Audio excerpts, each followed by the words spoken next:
Hello, good afternoon everyone. Before we start our roleplay report, I want to give you a brief understanding about intercultural communication. So let's start. Buongiorno, salam, ninhaw, hujambo, howdy. These are the ways of say hello in other cultures. No matter where you are in the world, communication is important. But communicating across cultures can be pretty hard. And I don't just mean that there's a language barrier, although that can be an issue. So I mean that cultures actually have some very different ways of communicating. In some cultures are informal. Some cultures use a whole series of ritual greetings before having a conversation, and some cultures consider it rude to show up to a meeting on time. But what do all these cultures have in common? Well, for one, you can offend each of them if you don't understand their communication practices. And we want to avoid that. So, what do we do? Well, to put it simply, we need to learn to communicate just like when we were children. This requires learning language as well as learning behavioral norms for good communication. However, this will be a bit different since we're adults learning how to communicate someone else's culture, not our own. Now, if you want to learn about intercultural communication, it's important to understand what this is, but it's also important to understand what it isn't. Intercultural communication is targeted at allowing for positive and productive interaction. You are not joining this culture. You are not becoming a member of another society. You are not abandoning your own culture. That would be assimilation. That's not what we're after. Intercultural communication is also not simply a language proficiency. Yes, communication requires the ability to understand language, but just think about how much of your learn about other countries' culture. In this roleplay, the key issue is religion. More specifically, it is a case in which as important religious habit of an immigrant may prove to be a restriction, and his sociability cause problem between him and her colleagues. Target of this roleplay is to examine ways in order to handle the problem. John is 22 years old man from Syria. The last 4 months, he lives as an immigrant in the Italian city Bari.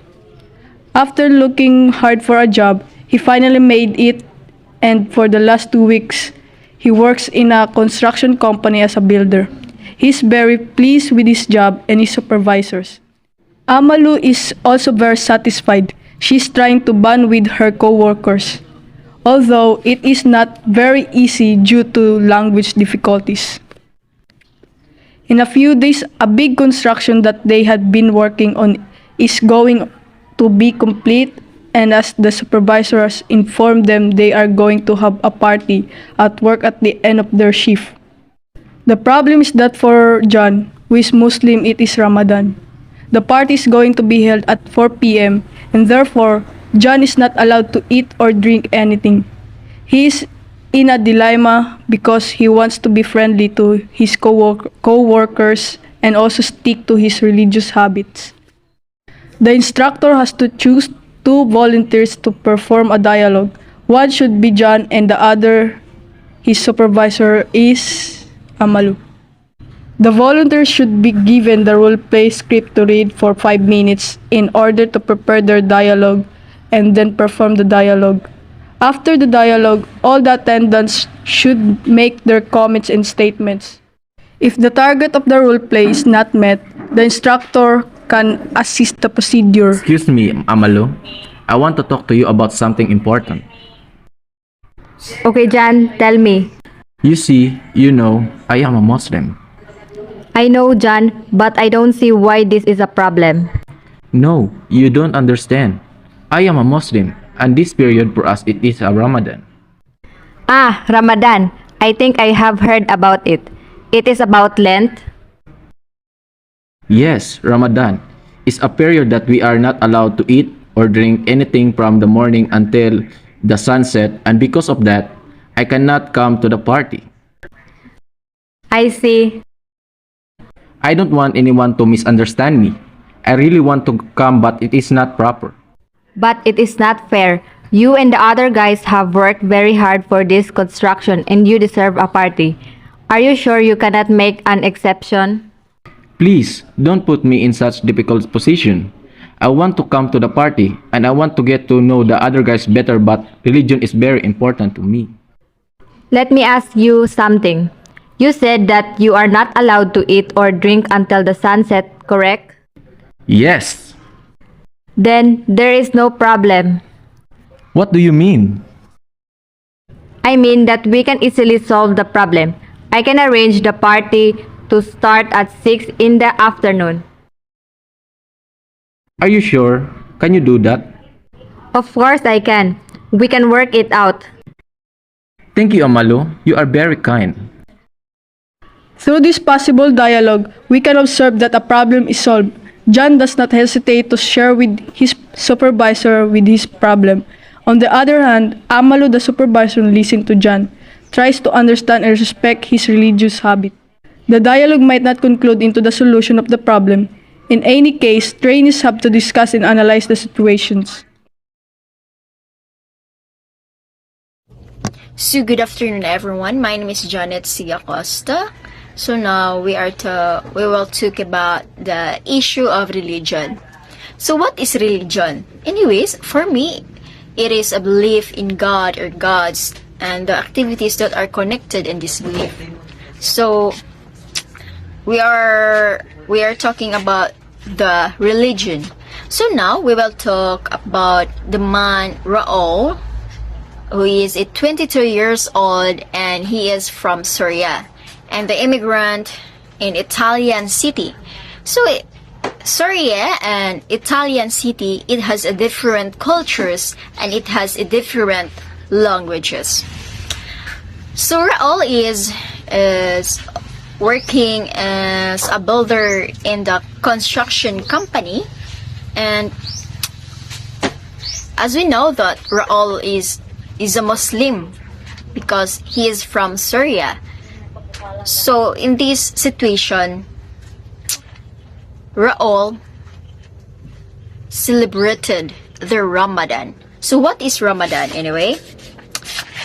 So Ramadan, it is, which means it is a period of fasting in the Muslim religion, during which people are restraining from food and drinks from dawn until the sunset. So which means they are not allowed to eat food or drink water, soft drinks, or anything that you can drink or eat. So what it means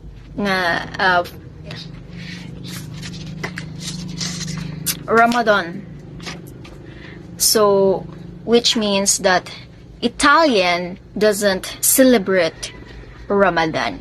So in this situation, Giovanni, the supervisor of the company, he is planning to have a party because their company is almost completed the work of their company. So Raul is confused. What should he do about the party and Ramadan, because they are not allowed to eat anything in that. So as a sign of respect of Raul's belief, Giovanni changed the time of the party so that Raul could join and bond with them. So in this situation, I can say that Giovanni respect Raul's belief, because respecting others people's freedom within the law to express their beliefs and conviction. So they have the rights to choose what religion ang ilahang tuuhan. So for me, why we should respect others' religion? Why? So we should respect other religion to maintain harmony and peace. Otherwise, there will be an atmosphere of terror and riots will be everywhere. So, in this situation, we should respect others' freedom. And that's all. Thank you and have a good day, everyone. This is the Group 1 Scenario Number 1.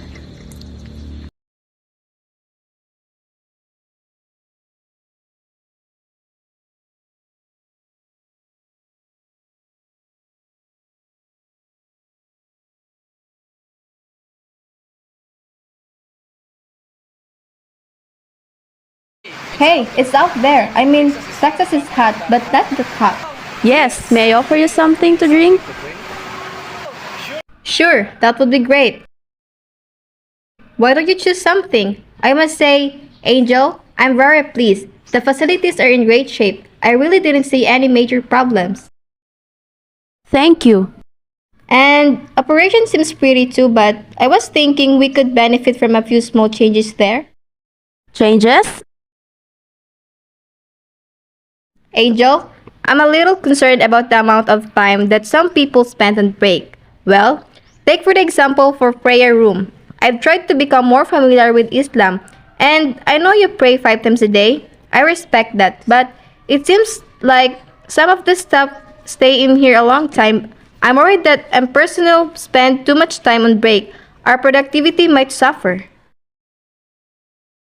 What is he trying to say? Well, another issue to address is the calendar here. I know that your week is different from ours. Your holy day is Friday, but that's an important day in America. Since we were working together now, we should probably find a way to have some staff here on Fridays. This is outrageous. What does he think? That we will give up our religion so we can work here? Any ideas or suggestion? What is it trying to say? Well, why don't you think it over? Or you come over to my house this weekend, bring your wife. We could have dinner, maybe drinks and brainstorming. He is suggesting drinks? Most Muslims don't drink. I want to tell him this is not Texas, but I can't insult my boss. Why is he not saying anything? This makes me uncomfortable. He is my superior, so I cannot offend him by telling him things he won't like. This joint venture is brand new, but it's already running into problems. What cultural issues are hampering the relationship? What cultural factors are hampering the relationship between Angel and Zyrus? What issues is Angel facing with Zyrus? What issues is Zyrus facing with Angel? How can they bridge their differences? Mr. Nelson says he admires our culture, but it seems like he don't understand what is important to us. I believe he has a good intention, but he is very blunt and not very sensitive to our traditional culture. He understands Angel's point of view, but at the same time, he needs to understand mine. For starters, we could have avoided a lot of troubles if he just told me what was on his mind. Angel was concerned by the idea of monitoring prayer breaks, but it's the same way back home. Whether it's smoking breaks or surfing in the internet, we watch employees to make sure productivity stays high. My job depends on it. I admire the Muslim emphasis on prayer, and I'm not trying to change that, but there's need to be balance. Bearing in mind these issues, let's see how Angel and Zyrus could have handled the situation differently. Well, that's very difficult for any Muslim. Fridays is the most holy day, but we have some workers who are not Muslim. They could be there. Great! I need you to put together a list of these employees. And also in my culture, it is important to set a time for employees' break. Do you think 15 minutes per break, whether prayer or just coffee, would that be fair? Yes, I think it would. There are some other things we can discuss together, inshallah. Shall we choose a good time and place for another meeting? That would be great. Great. It's easy to spot differences in appearance, but our values and priorities are often hidden within.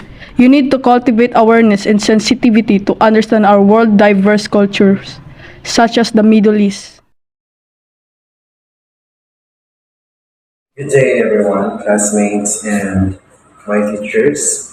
Based on what I observed on the story of Brian and Ahmed, Brian is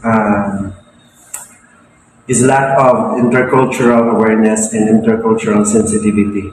Why? Because Brian only focus on their belief, values on sa country niya, kumbaga hindi niya iniisip na wala siyang wala siyang sensitivity o wala siyang pakialam sa parang iniisip niya na ay ganito kami sa amin. Kinukumpara niya yung culture niya sa culture ni Ahmed. So, hindi dapat ganun kasi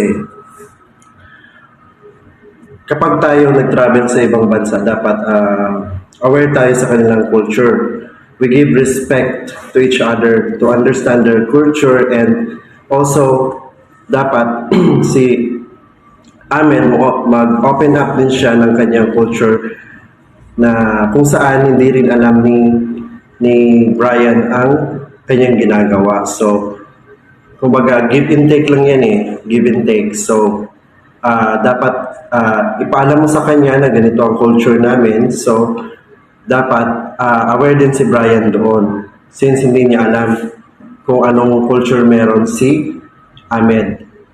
And to understand each other, dapat meron kayong pagpapalitan ng kuro-kuro or kumbaga palitan kayo ng option whether kahit gano'n pa kataas. Huwag ka matakot sabihin yung nararamdaman mo, sabihin yung baka ito yung paraan para maging maayos ang kumbaga pinag-usapan na is business, di ba? Employee. So para maayos ang operation ng isang company, dapat meron kang suggestion like what Ahmed do. So, nag-suggest siya kay Brian para maunawaan o to understand Brian the situation of Middle East or mga Muslims. So, ayun lang. So, nagkulang lang si Brian ng awareness and sensitivity. Intercultural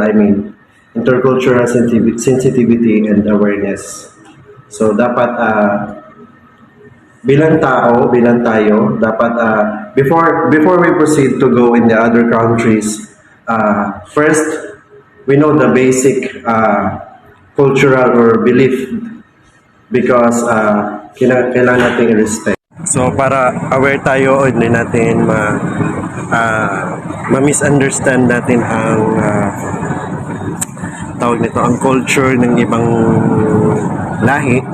So, we need to adjust because we are the foreign, we are kumbaga tayo yung dumayo sa kanila, hindi yung sila yung dumayo sa atin. So, vice versa rin, kung sila naman ang dumayo sa atin, makiki-operate naman din yan and they respect naman din to each other. So, yun lang ang aking natutunan sa nabasa ko.